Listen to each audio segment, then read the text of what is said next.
Happy to be here today. Thanks for joining me. I'm going to hang out for a minute, wait for some more people to come in before we really get started practicing. But just wanted to say I had a great time last Monday, and hopefully you're back for some more bass, building blocks of bass. We're here to just work on the fundamentals of what it takes to be a good, solid bass player. And in a lot of circumstances, that means having a really good foundational understanding of the bass and where it's laid out. So what we're going to do is get deeper into our triads, just our major triads today, which sounds simplistic, but it can actually be quite a daunting thing to think about, the flexibility of triads. And we're going to get more into, I had a lot of questions and comments about the fingerings of these triads, and you should be able to find down below, there's a downloadable PDF where I've included some fingerings for the exercises we're going to use today. So that's something that you can download and watch along while we're playing. And then I've also got some stuff that I'll put down below here so you can play along with me. And we're going to go through each key more in depth this week. So again, this is the building blocks of bass. My name is Bob DeBoo, here for Open Studio. And we're going to start getting into it, okay? So, just really quick technique things that I want to talk about is, even before we do that, we should get a little stretch in, right? You never want to start practicing cold. I've been practicing, so I'm just doing a little extra stretching. There's nothing wrong with that. You can do both hands, never too extreme. You just want to make sure you're loose, limber, right? Standing, with good posture is a good idea, especially if you're going to be practicing for a long time. So I'm standing with my weight equally distributed, or trying to, not leaning too far back, not leaning too far forward, not locking my knees. That's a big thing too. So so if you're here, grab your bass. If it's an electric bass, it's totally cool. If you're on piano, it's great. The fingerings that I have for our triads today are geared mainly for upright bass, but they will work on electric bass. So again, the overarching concept of what we're getting into is what we covered last week, but I'm trying to dive deeper into each individual key and really take a good look at the fingerings that are happening here. So what we're doing is just the triads, and we're using a certain parameter. We're using from low E to the G that would be at the harmonic on the G string, or the 12th fret for my electric guys. So from this range, from this E up to this G, however the sound of whatever major triad we're working on fits, that's where we want it to get played on the bass, right? So if we look here, you notice I've included this graphic. We have C major. Here's our low E. This is this open E string. Up to our G right here, right? So that's as high as we're going to go. You could, of course, go higher, and if you want to go lower, there's nothing wrong with that as well, obviously. You could make your cap from E to this C, no problem, right? It's just what we're focusing on today. So I'm all about practicing with, limiting or restricting what it is that I'm working on so I don't feel overwhelmed. One of the analogies I like to make with my students is if you have a drummer that sits down and he's got on a 100-piece kit with cymbals. I love Neil Peart, but if you have a drummer that sits down and he's got 100 drums and 100 cymbals, he's likely to hit each and every one of those things, in a solo. Whereas you see somebody like Max Roach come out with just a hi-hat and swing like crazy, So anyways, I'll get off that analogy, but the idea is to limit what we're practicing and really try to get the most out of it. I meant to say, before we get into it, with this graphic, you're going to maybe not see my right hand so well, but for upright, we're just playing, not killing the bass, not killing the strings, just a nice even pluck. And the idea with all of these exercises is to remain consistent with our attack, the length of notes, and the dynamic that we're hitting. So if we're, for instance, if we're going through our triads, and all of a sudden some notes pop out like that and they get a little bit louder, distorted, or some of them aren't making it through, that's cool, but we're looking for a really even keeled dynamic in our eventually quarter note if we're thinking about walking. Much like a drummer, if a drummer's hitting that ride cymbal, of course there's going to be some accents and spanglings in there, but with the straight quarter note, a real even, beautiful quarter note. That's what we're looking for.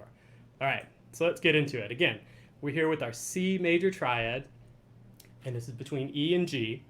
I'm going to set my metronome on over here at 70, and we're going to start practicing, okay? So get your bass, get your upright, get your electric. We're going to go through this. This is written in quarter notes. And again, if you're just joining me, you can find the downloadable downstairs down here, the PDF. So you can pull that up, or you can just look along with me here. We'll go through each of the keys today, okay? So let's start, even though this is written in quarter notes, let's start by playing it in half notes and talk about the fingerings as we go. Cool? All right, let's do it. So this is half notes. 1, 2, 1, 2, 3, go. So now we're going to the root. Third, now open G, fifth, root, third, fifth. Now you might have just saw I played that with my pinky instead of the third like it's written there. These are just suggestions. If any other fingering makes more sense, that's cool. Let's just do that one more time and get it under our fingers. So 1, 2, half notes, go.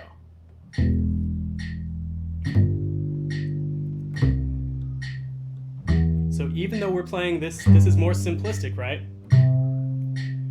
We're thinking about our pitch, of course. Now I'm using the third finger. Our pitch, our attack, our dynamic level, and the length of the notes. We don't want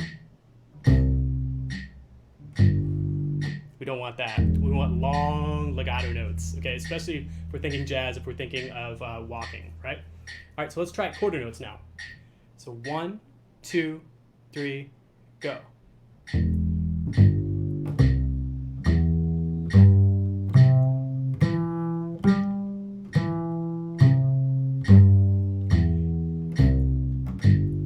Let's do it again.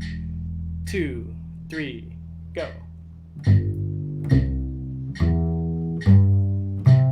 I threw you all off. I didn't play that low E.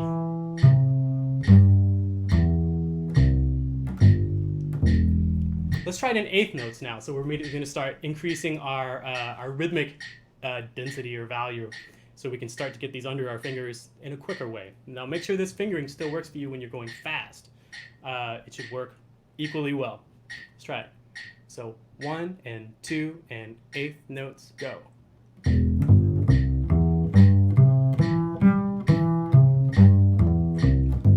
Again, 2, 3, go.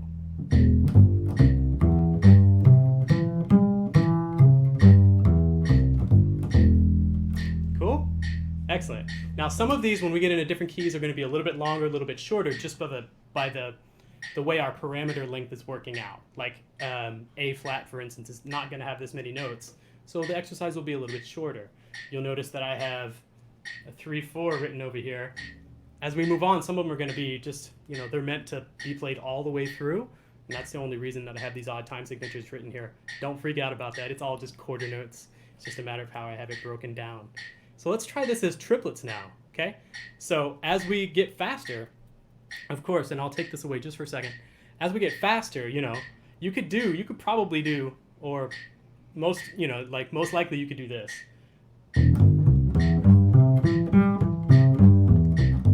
With one finger in the right hand is what I'm talking about. As we do increase the, the speed and then the rhythmic intensity, you're likely to want to you're going to have to move to 2 fingers at some point, But I think for right now, if we're going through electric cats too, like you should be able to do all this with one finger to get a real good consistent tone, right? That's the real key. We don't want notes like dropping off, some being louder, and yeah, for sure. We can definitely talk about some left hand warm up exercises. You could also check out.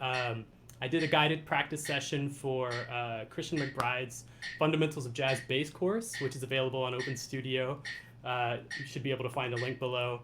There's some great left-hand warm-ups in that. And also there's a new Christian McBride course coming out, the Fundamentals of Jazz Bass 2, where we really get into some deep left-hand warm-up exercises. A good idea is just to make sure, that you're not using too much pressure in the left hand. right? Because you don't need to really kill or like squeeze super hard. No matter what stringed instrument you're playing, you don't need to really kill it like that. But I will definitely chime in, read all the comments like towards the end of this practice session. But I'm just going to kind of keep moving through these different keys. But for sure, remind me, and we will talk a little bit more about some left hand warm-up exercises and some technical type of things too. So I'm going to move on. All right. So let's move into the key of F. Okay. Here's the fingerings I have suggested. Again, they're just suggestions. All of this is, just what came to mind when I was writing it. There are different ways to play all of these triads, and some are going to work better than others depending on where you're going. Let's try this out, okay? So let's start with half notes again, just to get the fingering under our fingers, for lack of a better way to say that. So you ready? 1, 2, 3, go.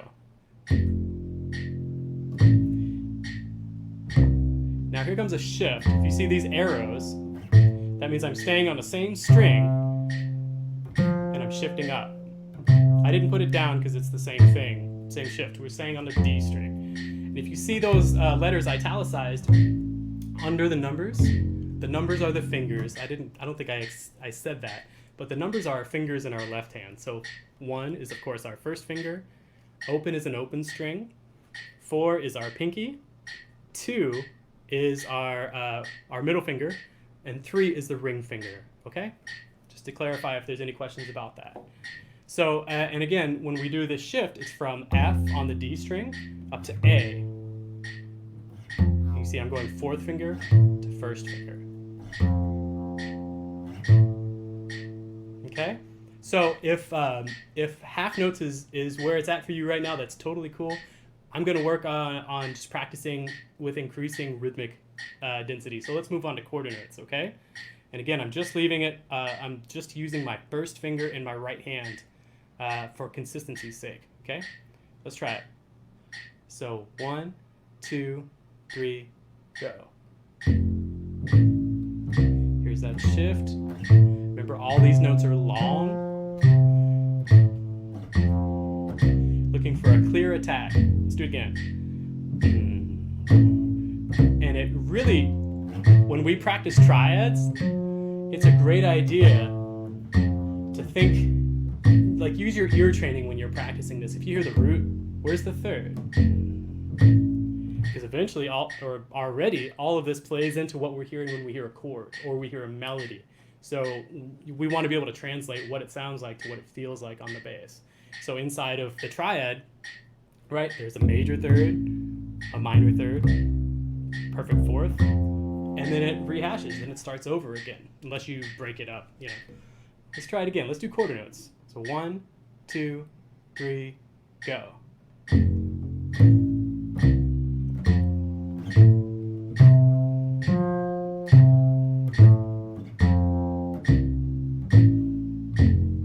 All right, let's move on. Let's do eighth notes, okay? 1 and 2 and 3, go.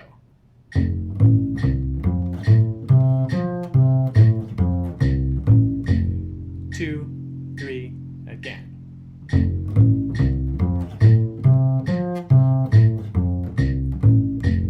Can we try triplets? Let's try that out. So triplet, 3, go. 2, 3, again.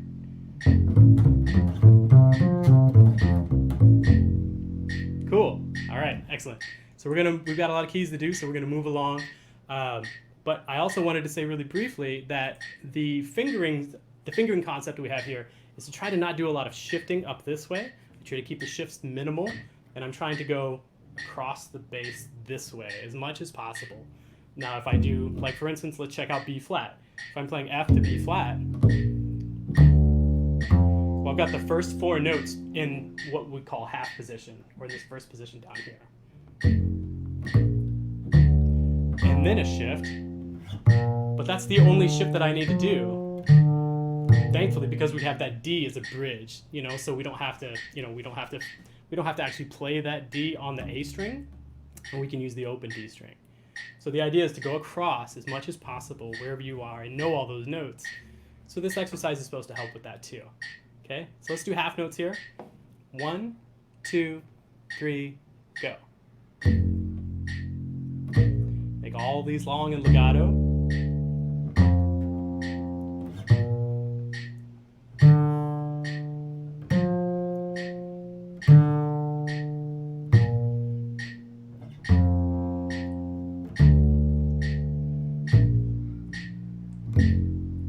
And a really good idea to practice at home too. This is a tip that I forget where I heard it from, but it really made a big difference for me practicing at home.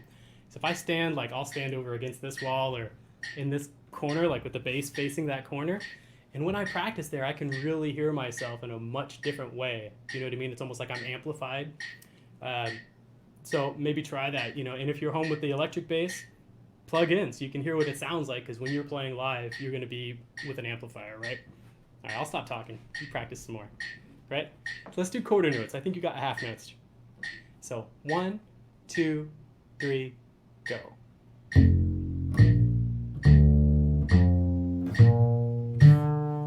Same idea. All of these should be long and legato. Again, 3, go.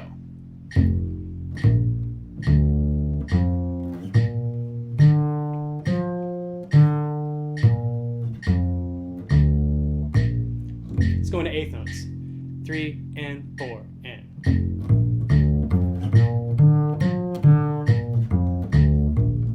Again, go.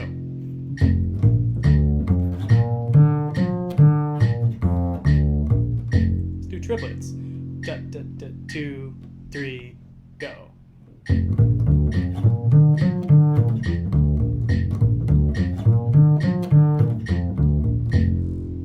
Cool. Now, a lot of times I'd likely, instead of playing this F here on the D string, or the fourth finger on the F that's the fourth finger on the D string, I'll play, instead of this F, I like to play it sometimes right here for a speed fingering.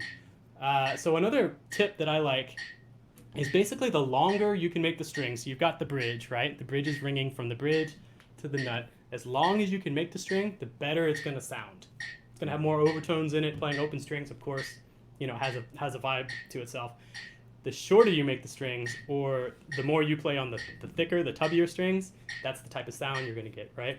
So keep that in mind too when you're adjusting to tempos. Like if you're playing this at a ballad, you might want to not play this F and play this F instead. It has a little bit more overtones into it, a little bit more sound to it, right? All right, so that was B flat. And again, you can find all of this downstairs in the PDF to download. And if you're just joining us, my name is Bob DeBoo, and this is our second installment of the Building Blocks of Bass. We're just going over fundamentals, and we're really trying to dig a little bit deeper into our major triads, because they're fundamental, right? Eventually, we're going to expand these into minor, augmented, diminished, and then mixing and matching, which is super fun. I may get into it, just a bit of that, so you can hear what that sounds like, so you'll stay with me through all this kind of like, more simplistic stuff. Simplistic is good stuff to practice, by the way. It's always good to go through this stuff. So let's do E flat. And again, you'll notice I'm trying to move across. I've got my first shape here, and then I'm using open G as a bridge to get up higher. Okay?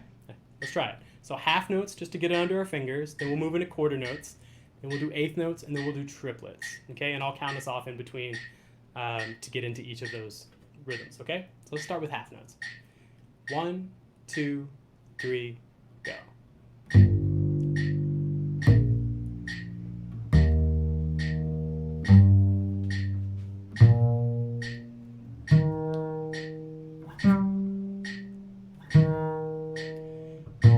Another thing to keep in mind while we're doing this is the fundamental aspect of it, What part of the triad are we playing at the moment? Let's do it again in half notes. So this is the third, this is the fifth, and this is the root. Say it with me. Third, fifth, root.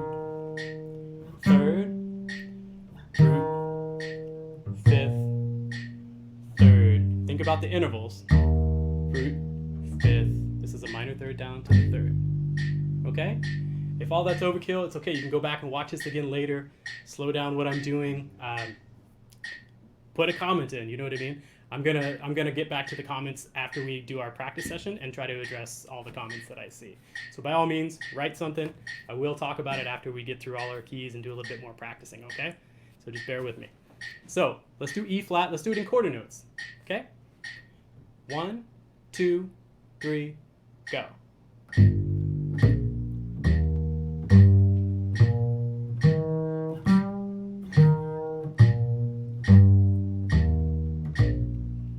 Again.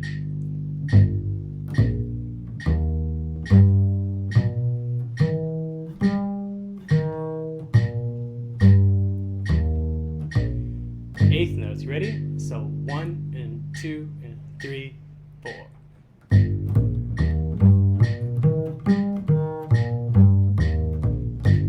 2, 3, again.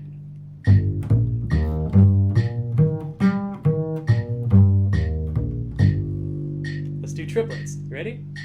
So 1, 2, triplet, triplet. Again, triplet, triplet, 3, 4.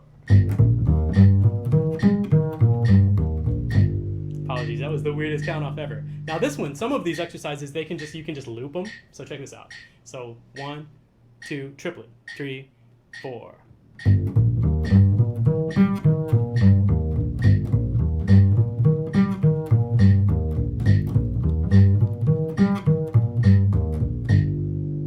Right? So some of them are a different length, and that's not gonna, your triplet's gonna get off and not be on the downbeat every time, or whatever. It doesn't really matter. The point is that you practice it, try to have fun doing it, and experiment with different restrictions. So again, we're practicing our triads, restricted. We're not going any lower than E, obviously, unless you have an extension. There's no extension on this bass. This is normal tuning. So from E to G, the harmonic on the G string, that's as high as I'm going. Again, you could of course go higher. You should. But what we're doing is really trying to focus on the meat and potatoes part of the bass, the building blocks of the bass, right? So let's do A flat now. You ready? So let's do it in half notes, and we'll just go over the fingerings as we progress. Again, these little arrows, right? That indicates a shift. So if I'm playing across the bass, I'm not stressed, But if I'm shifting up, that means I'm gonna stay on the same string and go higher. That's what I mean by a shift there. So I don't indicate all of them, just the ones where it makes, kind of sense. And then the italicized letters below the numbers, which are the fingerings, again, those are the open strings. So apologies if I'm repeating myself a bunch, but sometimes I need to say it a bunch for myself too. All right? So let's try this. This is A flat major. Our lowest note in the A flat major triad is, right, A flat. So 1, 2, half notes, go. Now here's the third. Now we're going to do a shift. I'll try not to sing. Right? Nobody wants that.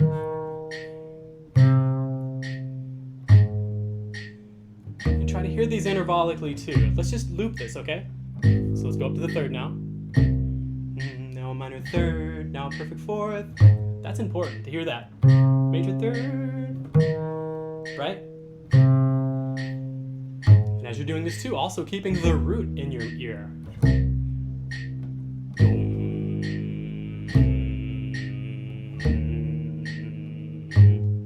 Right, all right. Quarter notes. Let's do quarter notes. Are you ready? So 1, 2, 3, go.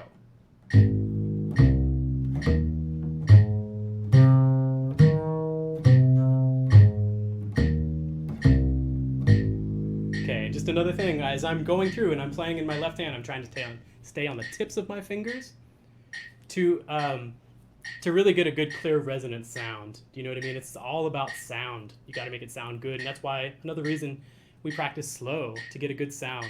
So don't use too much pressure. Try to be on the tip of your finger as much as you can, and that's electric, that's upright, that's guitar. Any stringed instrument, that's what's up to get a good resonant sound. I'm trying to keep my fingers curved, so I'm trying not to do this. I don't know how well you can see that. I'm trying not to do the flat finger job. And if you're trying to play on your fingertips, your fingers are going to be curved. Another thing that my students will all know about already is that I like to think about pulling back, almost like a bow and arrow. So as I'm pulling this way, not very hard, but just keeping the weight of my arm going back this way, much like a pianist would use the weight of their arms going into the keys. And the same with the right hand as we're plucking on the bass. Right? Again, I'm talking. I get off on tangents. That happens. We're just going to keep practicing. All right. So we did quarter notes. Let's move on to eighth notes. Ready? 1, 2, 3, and go. And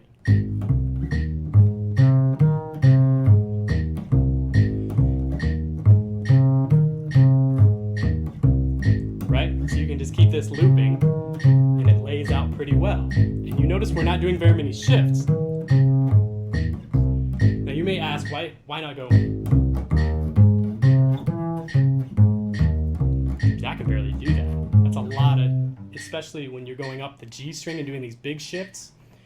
That's cool. Like in like classical music, you're trying to get the vibe like of staying on one string and really getting a constant tone. But when we get into speed and playing faster bass lines, that's where that going this way across the fingerboard really plays into it. Let's try the same thing with triplets, okay? 1, 2, triplet, triplet. Now you notice if you loop this, you get into some Steve Reich stuff. It's kind of like over the bar, which is fun. But let's do it, and I'll put a little break in between it, okay? So 1, 2, triplet, triplet. 1, 2, triplet, triplet. 1, 2, triplet, triplet. Okay, cool. And another thing came to mind is that you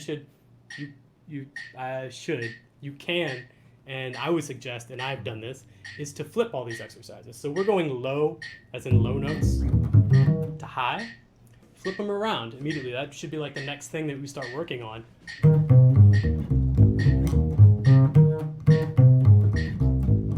Right? Just so we're prepared for whatever the music brings to us. Like if we need to do a shape that's dropping or doing the skips going down, we know how to do that, especially with triplets. That's just like so key. So let's move into one of my favorite keys, D flat. This is D flat major. Okay, so what's our lowest note on the bass that's in D flat major? It's the third, right? F. Okay, so we want to be able to get down to that F and not just play, like for instance, starting here. When I was just getting started and I was learning about triplets, I was like, not triplets, about triads.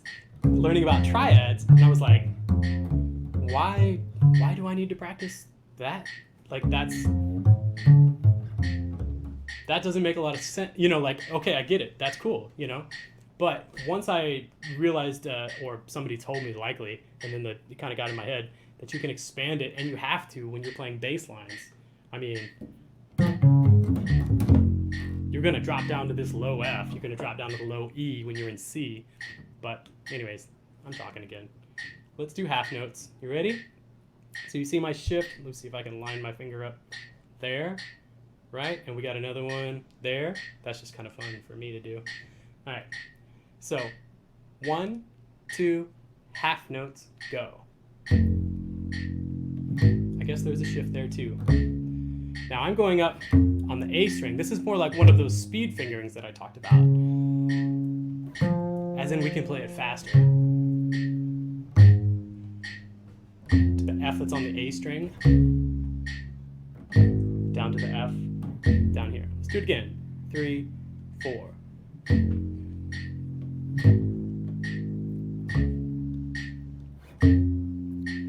Fifth. Can't go any higher. F is as high as we can go because G is our cap. We can't go to that A flat. We can, but we're trying to follow our own rules, right? All right, so quarter notes. You ready? 1, 2, 3, go.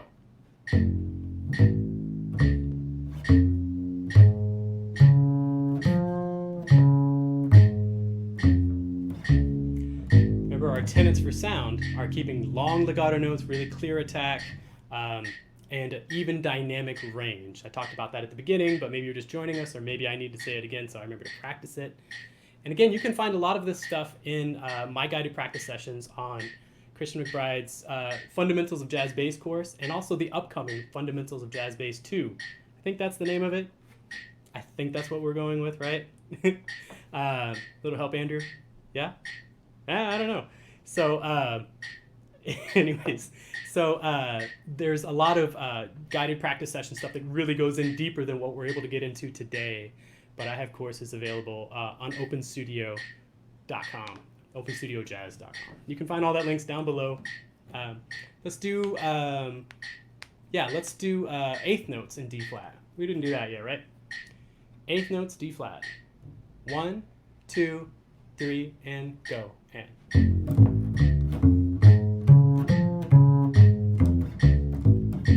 again.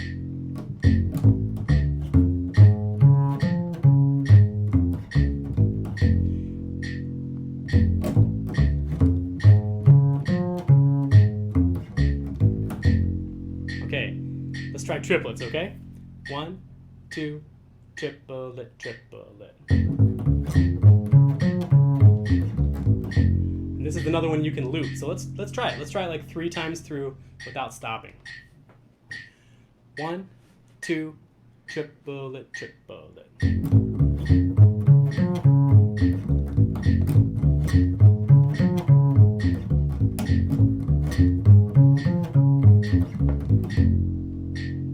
Cool? And the idea is to stay relaxed while you're doing that, especially when we increase our speed. Now, everybody's favorite key, G flat. I like to call it F sharp too. It's a good key.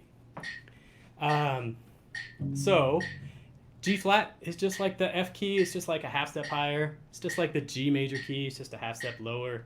It's all notes, right? A lot of the fingerings are going to be very similar, except when we come to using open strings, as my bass cats know, right? So this one, we don't have the luxury of any open strings, though, unless we use like muted. Anyways, I won't go on another tangent, I promise. Let's just check out this, the G flat major triad. Our lowest note in the key of G flat is G flat. It's the root. So let's do this in half notes. Check out the fingerings below with me. Again, you can see the shifts, and you can see what string I'm thinking of by the italicized letter that's underneath it. Let's try that out. 1, 2, 1, 2, 3, go. So root. This is a root position triad, by the way. Here's our shift of 1. Now I wrote 3. I'd likely play 4. I don't think there's anything wrong playing 4 that high. I think somebody told me F is as high as you should play your 4th finger. Let's do it again. And as we're playing, you know, if we talk about groove with the triplet, hear those triplets in this. Because right now we're essentially playing, we're at 70 beats per minute, if I didn't say that. We're playing like a middle, you know, like a mid-tempo 2 feel, for lack of a better idea. Like we're playing in half notes, and you want to hear them long, but how do you divide that? Hear the triplets, hear the subdivision. That'll make a big difference. Let's do quarter notes, and let's do the same thing. Let's loop it. I think you're with me, right? So 1, 2, trip, quarter notes. It's about to count off triplets.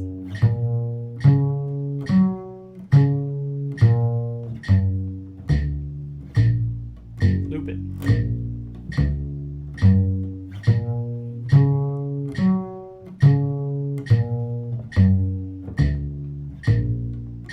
Cool. Let's go into eighth notes. So 1 and 2 and 3, go.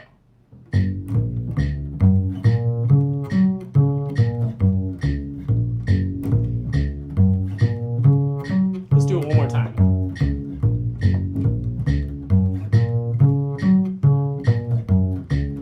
Let's do triplets. Ready? Triplet, triplet, 3, 4. Again, loop it.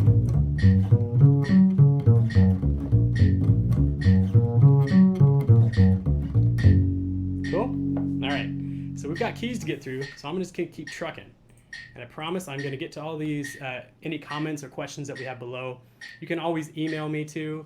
Found me on my website. You can also, I started a Facebook group for the building blocks of bass. You can find it under my name, Bob DeBoo.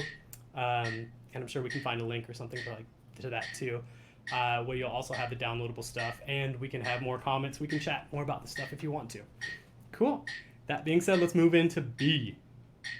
Okay, so our lowest note in B is F sharp. Our triad notes are B, D sharp, F sharp. That's all that we're hitting. We're just hitting 3 notes. Right. So let's try it. We'll start in half notes, then do quarter notes, eighth notes, triplets, okay? 1, 2, half notes, go.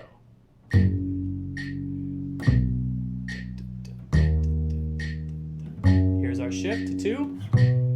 So now we're staying in the same block. We don't have to do any shifts right here, right? Especially if we use 4, kind of like an electric fingering, right? Again, there's nothing wrong with playing your 4th finger on F sharp up there. Let's do this one more time. To the root.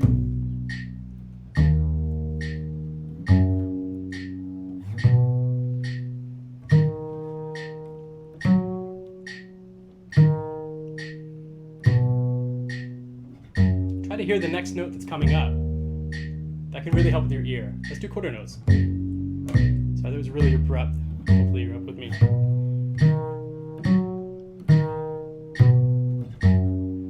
Loop it. Quarter notes. Root, 3rd, 5th.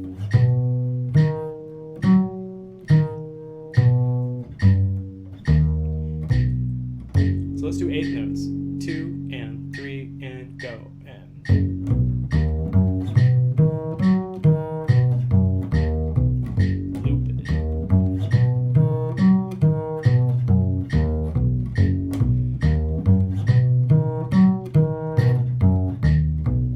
Triplets. How about 3 times through? So 1, 2, 3, 4.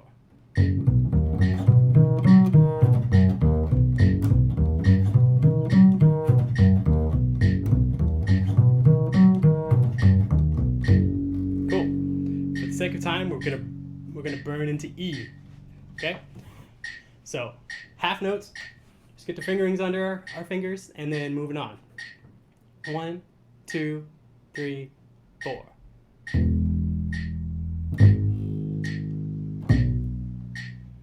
So here's our shift.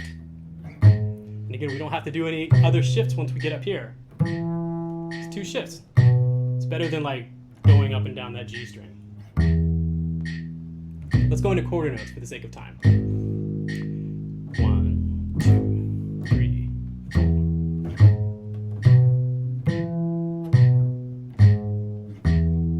Eighth notes.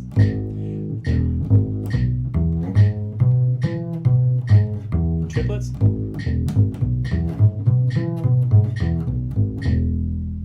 Cool. Excellent. Great job. And again, you can go back, rewind any of this stuff. You can check out the downloadable downstairs to find that when you practice this along later. Okay? Now we're in A. So this is another second inversion triad because the lowest note we can play is the 5th, right? A is the root, but the lowest note we can play out of A, C sharp, E is E, right? It's the lowest open string. So let's try that. Half notes, we'll do the same thing, half notes and quarter notes into eighth notes into triplets. Maybe we should work our way back. I don't know. When we get to triplets, I'll say if we're going to do that or not. 1, 2, half notes, go. And again, here's our shift. You notice a pattern in this, right? Minimal amount of shifting as possible. It's going to help you when it comes to playing fast and to play in tune, right? So let's do quarter notes. Here we go.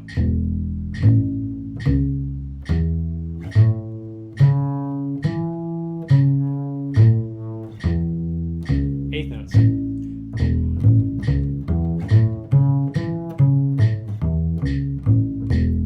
I'll count you into triplets. 1, 2, triplet, triplet.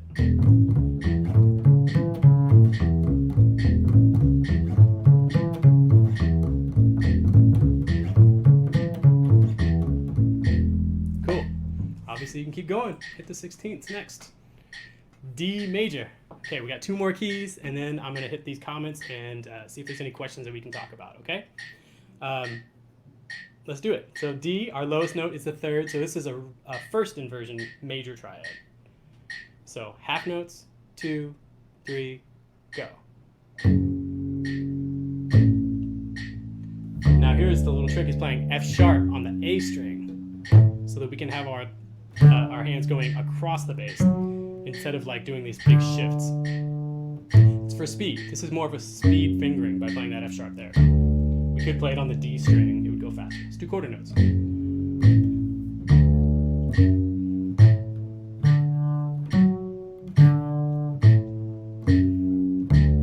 Eighth notes.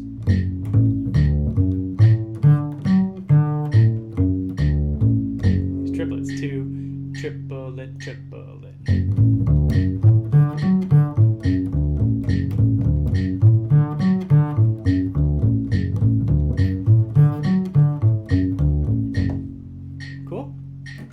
Let's hit our last one. This is G major.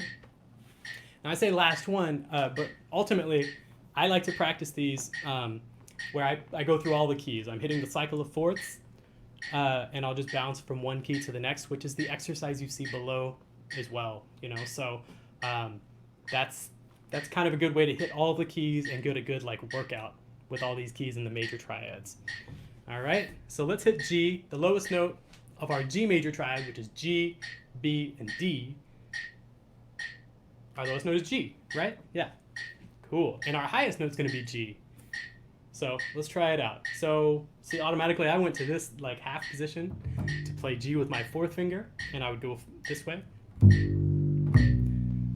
You can totally do that. I wrote, for whatever reason, this fingering to go 2, 1, and obviously you can do both. It matters where you're coming from musically, maybe where you're going, whether you play 2 to 1 or 4 to 2. But anytime you do a major 3rd, you're likely going to go with one of those 2 options, 4 to 2 or 2 to 1. Okay? With the 4th, or going the 5th to the root, which is a perfect 4th. That's what I mean by a 4th. You're just going to stay on the same finger almost every time. Right? All right, so let's do G major. 2nd finger. Let's do it in half notes. 1, 2, 3, go.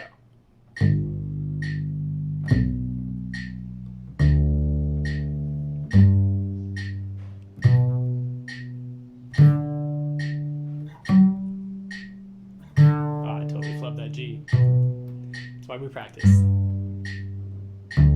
Let's do quarter notes. You ready?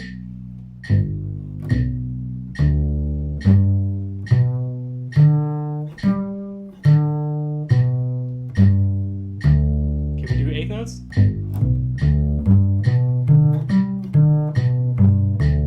Let's do triplets. 2, triplet, triplet.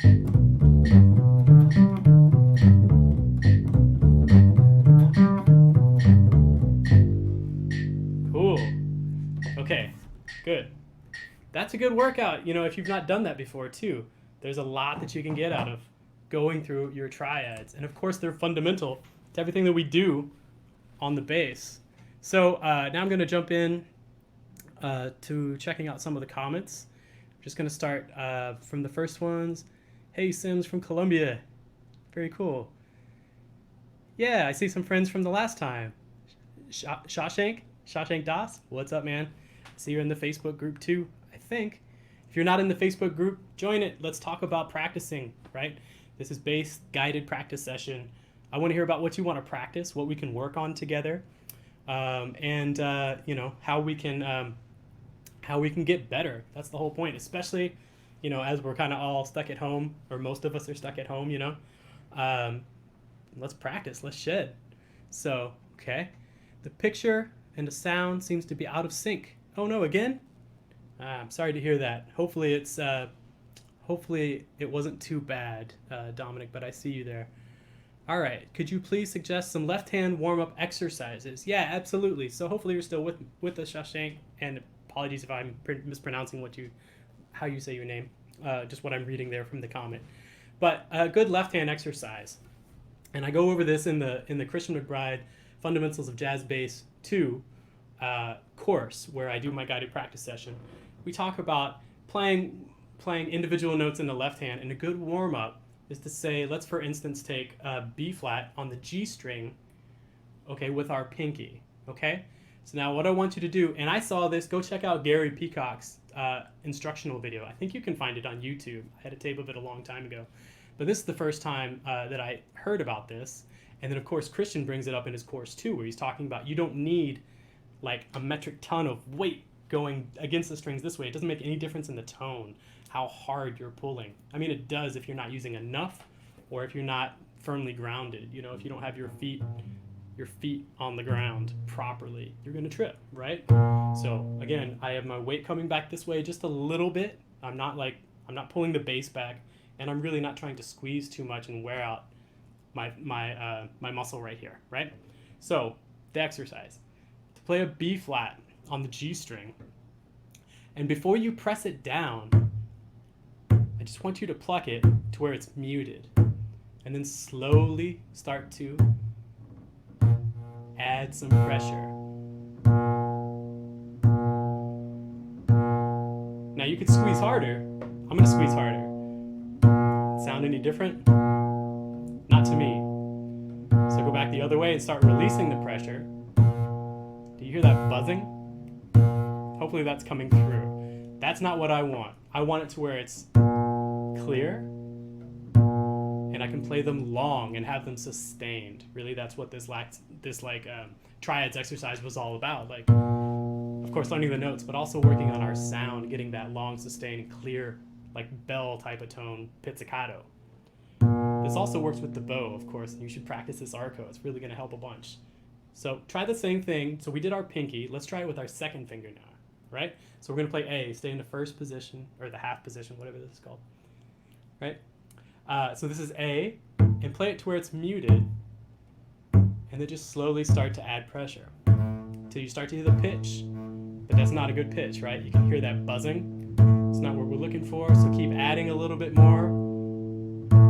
So now I've got a little bit longer. That's the amount of pressure that I want to use. So for me, this is a good warm-up just to realize how little or how much weight you actually need in your left hand. And of course, let's do the same thing in the first finger. So on A flat, and you got to keep your other fingers out of the way too, right? So on A flat, start adding in some weight until you got it.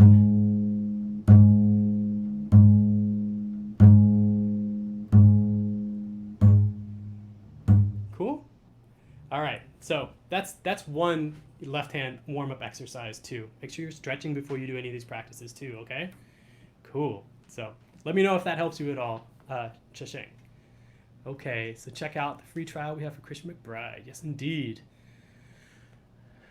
Let's see. Cool. Reading the comments. Okay, so Sims Torres, in which zone of the fingerboard, oh, and I can add these too. Sorry, I'm kind of new to this, right? So in which zone of the fingerboard will you play the right hand for more legato sound? Okay, so right hand, I assume you're talking about the plucking hand. I'm right-handed. This is my left hand. This is my right hand. So I think you're talking about which zone of the fingerboard will you play for the right hand for a more legato sound. Okay, so I'm just going to take this comment off so that I can show you my right hand better. Now, I like to talk about this area of the fingerboard being kind of like our pickup on the electric bass. So right hand, I'm trying to stay close to the end of the fingerboard. Some people go over it, some people play up here, and you get a different tone. So you should experiment with that too, because there's never just one right way to do it. But for me, for playing legato and getting a good sound, and I can be louder too if I add a little bit more weight in my arm plucking, I like to be right here. So to get a legato sound,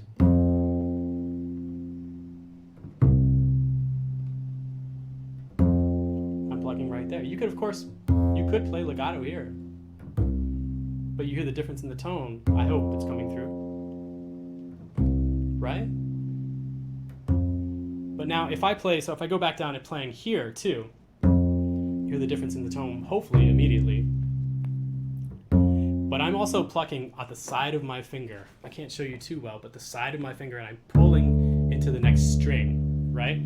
if you were to pluck this way, like electric, you could probably hear a difference in the tone. Now, I'm not saying you need to go full out, like get your whole side of your finger on the string, although cats do, you know. Christian gets a lot of finger on the string, and I think that's a big thing to his sound, right? So you can find a happy medium in there too, you know. If you watch Ray Brown, he's got a ton of finger on the string too. It's a big deal. So that's more or less the area that I'm thinking of playing in my right hand, especially when I'm playing legato. Cool. So hopefully that answered your question, Sims. Let me know if that didn't, you know. All right. So, hey, Jorge. Cheers, Bob. Thanks for your clear explanation and accurate playing of yours. Cool. Video and sound are all right. Excellent. Thanks so much, Jorge. All right, cool. Tune in next week. We'll be back Monday, 6 p.m. Eastern Time.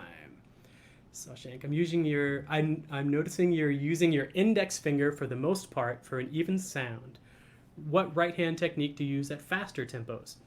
Okay, again, I do a much deeper dive into this on Christian McBride's Fundamentals of Jazz Bass 2. I know I'm dropping that a bunch, but I did a lot of work into that, like doing these guided practice sessions. And I really go into that quite a lot with playing much faster and just focusing on the right hand. We don't worry about any notes in the left hand. So I'm using, for all these exercises today, I've really just been using, I'm pretty sure I've only used my index finger for all of it for an even sound. Right hand technique do I use for faster tempos? Just hit the mic. Surely just hit the mic. For faster tempos, I do something like this. And at some point I hope to get a mic to where I can get a closer up where I'm showing you my hands, you know, in different places. But for now we have to do with this, right? I'm pulling from the side like I would with my first finger, kind of like this, instead of like a really over the fingerboard. Hopefully you can just see what I mean by this. So over the fingerboard, I mean that for good quarter notes, but even like this, you see this little finger, my like second finger creeping in there underneath it.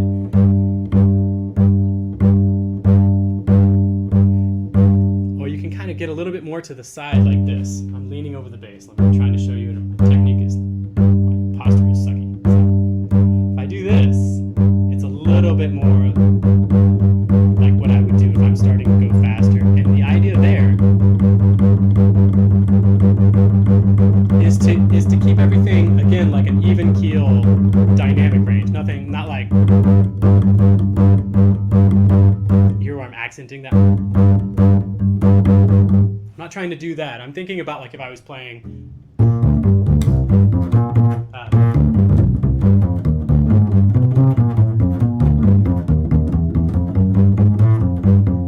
something like that, you know, bad example of rhythm changes, but the idea being like everything is like pretty dynamically even keel, right? But I'm really just, technique-wise, was just what you asked about. I'm really just thinking about coming over this way. And again, you can check out my guided practice session for that. Oh, cool. I like this comment. This is my favorite one so far. Thanks, Michael. Keep going with the tangents. Hopefully they are helpful. You're not just being overly kind, but I do appreciate that. Thanks so much. I don't usually have students call me on my tangents, be like, Bob, come on, keep it down. Can we just play the bass? Can we practice? But I feel like I'm going on tangents. So, all right. So if you have any questions, right. Thanks for doing these sessions. Absolutely. Thanks for doing these sessions. They're super helpful. What routines do you do to get back to practicing after a break a few days? Okay, this is very apropos. Actually, I did not play the upright bass this weekend. Today is Monday. I did not play the upright bass this weekend. I played all electric and did other musical endeavors. How do I get back into it? Stuff like what I'm doing today. Definitely like, I like to make the analogy of like weightlifting for the, you know, like you think about an athlete getting on the court, like a basketball player, right? Nobody is going to get on the basketball court without pre-training, right? Without, you know, doing their weight training, all their exercises, you know, like, running, like doing everything, and taking a million free throws, by the way, right? Like you've got to go through all these routines. So for me, doing exercises like what we did today, it's akin to like weightlifting. For when you get on the court, when you get on the stage and you're playing with cats, you don't have to think about this stuff.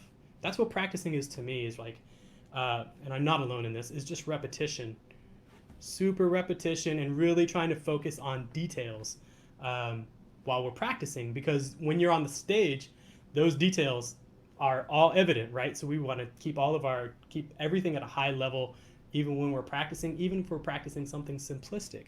So if you're just getting back after not playing for a few days, it depends on what you mean. Are you like talking about your hands hurting or mentally, or what that, the balance between them? But I think practicing stuff slow and is really, really important. And I have plans for other guided practice sessions that are geared just around rhythms and practicing very slowly, but how to get to that. Do you know what I mean? Especially when it comes to playing ballads, different things like that. But great question. Okay, Charles Smith. Apologies, man, you wrote this a minute ago, but hopefully you're still here. As a piano player, I look at that notation and I am lost. I apologize about that. I'm trying to make it as clear as possible. Maybe an explanation of the range is what's in order. So you'll notice that I'm not starting on the root. I'm not thinking, like, for instance, C major. I'm not thinking, see if I can pull her up. Oh, all right. I'm working on this. Right. Okay, so for instance, again, C major. This is not a C. This is an E because we're in bass clef. I'm sure that goes without saying. But the point is, this is our low cap. Like this is as low as we're gonna go on the bass. The bass is much. You piano players have a bunch of keys y'all can just hit, right? 88 of them, hopefully. And we don't, so we have a more restricted range that we can deal with in the first place. E is the lowest note that we can hit on the upright bass. That's why E is our low cap for these exercises. Hopefully that explains why we're starting the C major triad on an E and not on a C or way, way lower. It's because this E is our lowest note. That typically a regularly tuned bass would be. It's E, A, D, G. So that's why we have that low cap. G is more arbitrary. It's just a good range of the bass that's commonly played for, especially when we're walking bass lines or, playing melodies, things like that. So hopefully that explanation made sense. Maybe. If not, let me know. Thanks, John Wilson. That was ace. Very cool. Thanks, John. What's the name of the Facebook group? It is the Building Blocks of Bass. I think that's what I made it. The Building Blocks of Bass bass guided practice session. Cool. Found this by luck. UK time. Oh, cool. Bit confusing, but get into this. Okay, let me know what's confusing. I'd love to talk about it. So ask me any questions, or why I'm practicing what we're doing. Cool. Thanks so much. Make sure you check out the description. Yes, Justin Lamar. Hey, Bob, can you suggest some beginner bass lines or albums to transcribe? So glad you asked. So I think starting with Bassy is the best because it's so swinging. I mean, especially if you're talking about jazz bass, starting with Bassy is really a great place to start. A lot of the tempos are like pretty even, like on the lower end tempo wise, and you can hear very clearly the bass as it's being played. So I think, Atomic Bassy, Sinatra at the Sands with the Bassy band. That's great stuff. Just find a tempo that you can kind of hear. And if you want to find something to like slow it down, there's nothing wrong with that too, especially if you're just getting into it. But you can find all that stuff on YouTube too. A lot of those tracks, you probably already know. You're already on YouTube, right? I don't need to endorse YouTube. You're already here. But click, go over to the settings and put it on half speed or something like that, and you can slow some stuff down. I would say start with Bassy. It's a good one. Another great group to check out that has more mid-tempo type of things would be Ahmad Jamal's trio with Israel Crosby. Great bass. Very, very clear. Makes a lot of sense. And another really good one for me, I mean, going duo albums is good too, because you can usually hear the bass very clearly and there's not so much cluttering it up. But hearing Red Garland's trio, like groovy, Red Garland's piano, good albums. Yeah. Let me know what you end up checking out. All right. So thanks, Justin. Okay, so I think that's going to do it for me today. Thanks so much, everybody, tuning in. Hope to see you next week. You can check out the Facebook group. Add more comments. I'll check in later, too. So thanks for joining me. Take care. Bye-bye.